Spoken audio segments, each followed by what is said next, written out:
Hi, Fine Forest families. It's Amy. I wanted to read to you A Baby Sister for Francis by Russell Hoban. Pictures by Lillian Hoban today for Family Friday.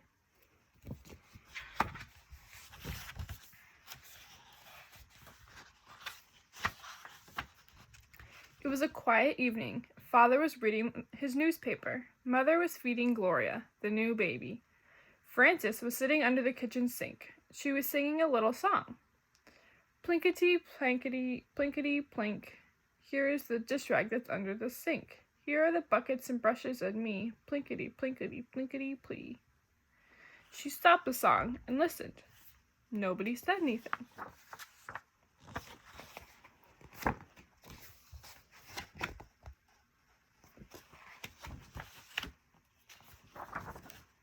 Frances went to her room and took some gravel out of the drawer where she had been saving.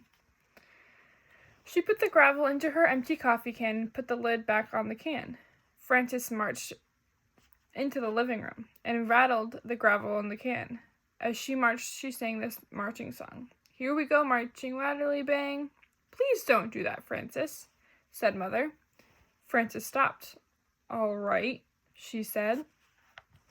She went back to the kitchen and sat down under the sink. Mother came in carrying Gloria. Why are you sitting under the sink? Said Mother. I like it here, said Frances. It's cozy.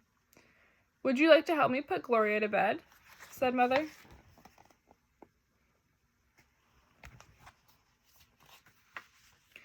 How much allowance does Gloria get?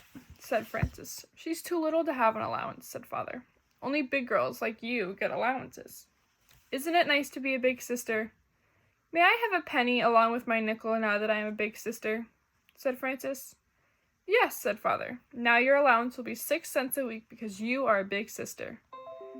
Thank you, said Frances. I know a girl who gets 17 cents a week. She gets 3 nickels and 2 pennies. Well, said Father, it's time for bed now. Father picked Frances up from under the sink and gave her a piggyback ride to bed.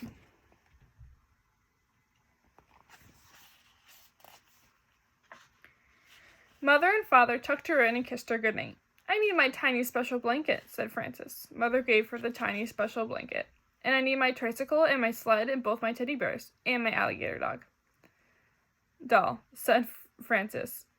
Father brought in her and the tricycle and the sled and both teddy bears and the alligator doll. Mother and Father kissed her goodnight again, and Frances went to sleep. That's a lot of toys to go to bed with.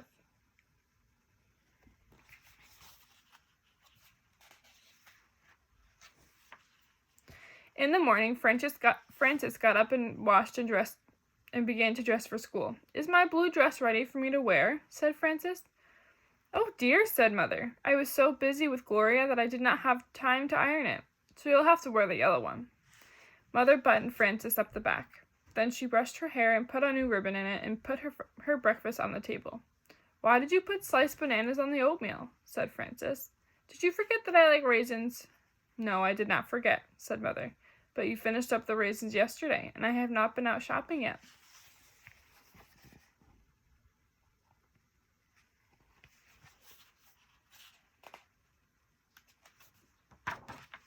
Well, said Frances, things are not very good around here anymore. No clothes to wear, no raisins for oatmeal. I think maybe I'll run away. Finish your breakfast, said Mother. It is almost time for the school bus. What time will dinner be tonight? Said Frances. 6:30. Then I'll have plenty of time to run away after dinner, said Frances, and she kissed her mother goodbye and went to school.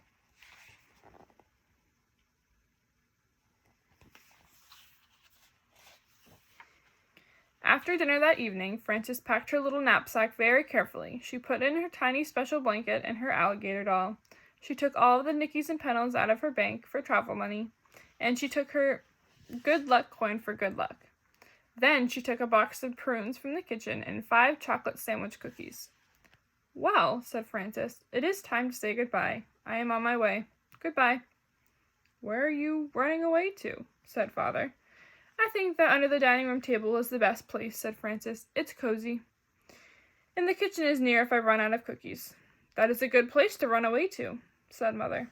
But I'll miss you. I'll miss you too, said Father. Well, said Frances, goodbye, and she ran away.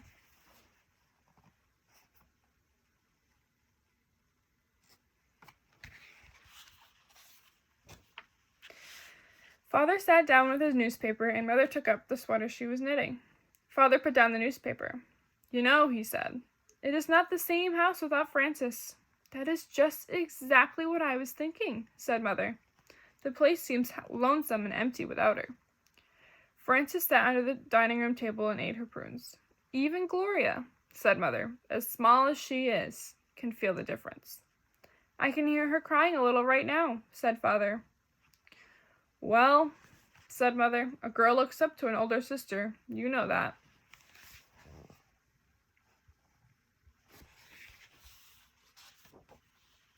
Father picked up his newspaper. Then he put it down again. I miss those songs that Frances used to sing, he said. I was so fond of those little songs, said Mother. Do you remember the one about the tomato?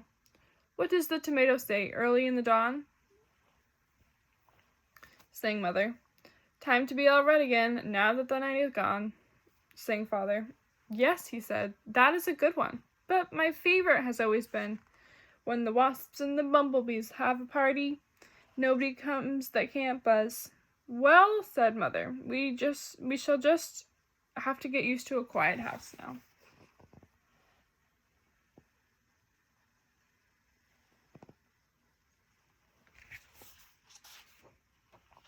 Frances ate 3 of the sandwich cookies and put the other 2 aside for later. She began to sing.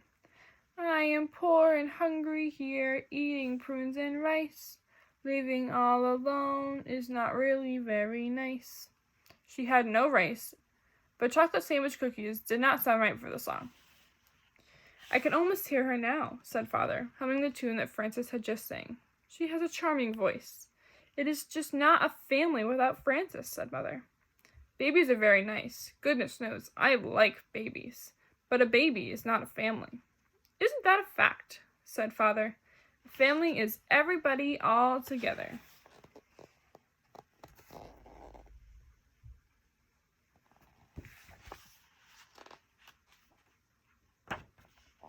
Remember, said Mother, how we used to say, think how lucky the new baby will be to have a sister like Frances. I remember that very well, said Father. And I hope that Gloria turns out to be as clever and good as Frances. With a big sister like Frances to help her along, she ought to turn out just fine, said Mother. I'd like to hear from Frances, said Father, just to know how she's getting along in her new place.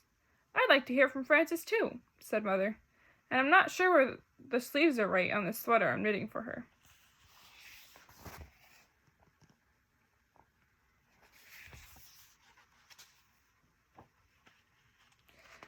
Hello? Called Frances from the dining room. I'm calling on the telephone. Hello? Hello? This is me. Is that you? Hello? Said Mother. This is us. How are you? I'm fine, said Frances. This is a nice place, but you miss your family when you were away. How are you? Oh, we are all well, said Father. But we miss you too. I will be home soon, said Frances, and she hung up.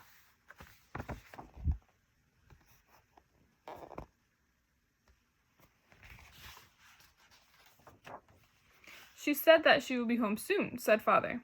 That is good news indeed, said Mother. I think I'll bake a cake. Frances put on her knapsack and sang a little traveling song. Big sisters really have to stay at home, not travel far away, because everybody misses them and wants to hug and kisses them. I'm not sure about that last rhyme, said Frances, as she arrived in the living room and took off her knapsack. That's a good enough rhyme, said Father. I like it fine, said Mother. And they both hugged and kissed her.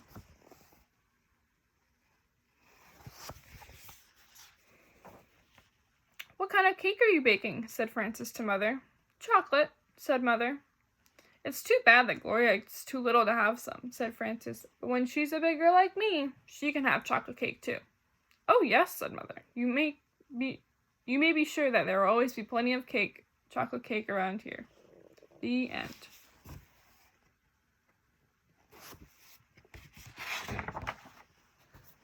Thanks for listening, families.